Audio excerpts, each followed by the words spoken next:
2026 auction కంటే ముందు biggest trade RR and CSK మధ్య అయితే జరిగిన విషయం మనందరికీ తెలిసిందే. సో సంజు శాంసంగ్ సిఎస్కేలోకి రావడంతో సిఎస్కే తలరాత ఏమైనా మారుతుంది అని చెప్పేసి చాలామంది హోప్ చేశారు. ఎందుకంటే లాస్ట్ టైం వాళ్ళు 10th ప్లేస్లో ఉండే.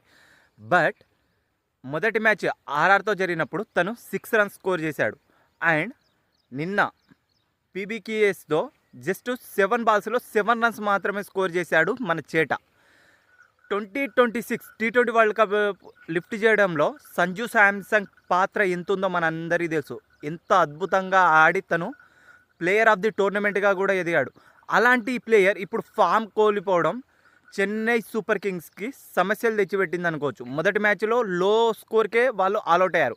ఇప్పుడు రెండో మ్యాచ్లో 200+ రన్స్ చేసినప్పటికీ వాళ్ళైతే డిఫెండ్ చేసుకోలేకపోయారు. దీనికి రీజన్ ఏంటిది? మైండ్ సెట్టా లేకపోతే గేమ్ పిల్లేనా?